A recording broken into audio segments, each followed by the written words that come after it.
BSP के इकलौते विधायक ने बीजेपी के 8वें उम्मीदवार को क्यों दिया वोट, उससे अखिलेश के दावों पर लग गई मोहर।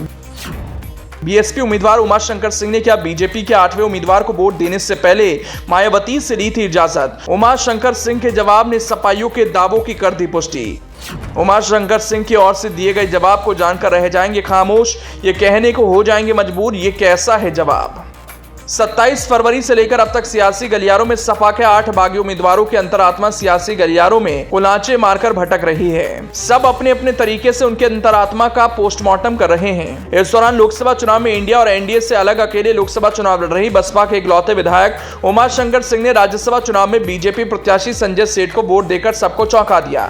उन्होंने बीजेपी उम्मीदवार को वोट देने को लेकर जवाब दिया। उसे सुनेंगे तो यही कहेंगे, ऐसा कैसे हो सकता है, ऐसा भी हो सकता है क्या। अगर ऐसा हो सकता है, आगे चलकर हर नेता जब अपने विचारों से अलग जाकर जब कुछ ऐसा फैसला लेंगे तो ऐसा कहने से हिचकेंगे नहीं। बीएसपी विधायक उमाशंकर सिंह की ओर से वोट देने को लेकर जो तर्क दिया गया उसे सुनेंगे तो यही कहेंगे, अरे भाई ये तो अंतरात्मा से ऊपर वाली थ्योरी है जिसे आने वाले दिनों में बड़े से बड़े नेता अपनी सुविधा के मुताबिक अपनाएंगे।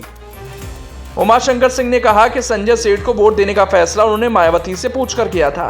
उन्होंने कहा कि जो वोट मांग रहा है उसे ही देना चाहिए और जो सही लगे वो निर्णय लो। संजय सेठ व्यवसायी हैं, वो मेरे मित्र हैं। उन्होंने मुझसे 10 बार वोट मांगा, किसी और ने वोट मांगा ही नहीं। अगर कोई मांगता तो विचार किया जाता, ये मेरा व्यक्तिगत निर्णय था। हम दोनों अच्छे मित्र हैं। ये पूछे जाने पर कि आपका कहीं भाजपा में जाने का इरादा तो नहीं है, उमाशंकर सिंह ने कहा कि नहीं, मैं कमजोर नहीं, क्षेत्र की जनता के लिए काम किया है, उस पर भरोसा है। ऐसे में सहारे की जरूरत नहीं। लेकिन सवाल यह है, मित्र तो तमाम नेताओं की दूसरी पार्टियों में मौजूद हैं, मायावती के भी होंगे और अखिलेश राहुल के भी होंगे, तो ऐसी स्थिति में वो मित्रता निभाने लगे।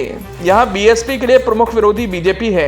ऐसे में उसके उम्मीदवार संजय सेठ को उमाशंकर सिंह मित्र की श्रेणी में कैसे रख सकते हैं।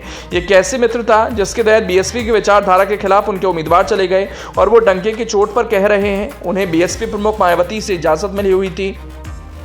आपको बता दें कि उमाशंकर बलिया के रसड़ा विधानसभा क्षेत्र से विधायक हैं और लगातार 2 बार 2012-2017 में जीत दर्ज कर चुके हैं। वो ठेकेदार भी हैं और संपत्ति के मामले में उनका नाम प्रदेश के टॉप 10 विधायकों में आता है। उमाशंकर को अपने विधानसभा क्षेत्र में फ्री वाईफाई उपलब्ध कराने के लिए भी जाना जाता है। वो छात्र जीवन से ही राजनीति में है। बलिया के एएसी कॉलेज से वो पहली बार 1990-91 में छात्र संघ के महामंत्री निर्वाचित हुए। इसके बाद 2000 में वो जिला पंचायत अध्यक्ष बने। प्रदेश की राजनीति में आने से पहले उन्होंने ठेकेदारी में हाथ आजमाया, जिसमें वो काफी सफल रहे। दूसरी बार 2017 में भाजपा की लहर में भी उमाशंकर को जीत मिली। एडीआर की ओर से उत्तर प्रदेश के करोड़पति विधायकों की सूची में उमाशंकर टॉप 10 विधायकों में शामिल हैं।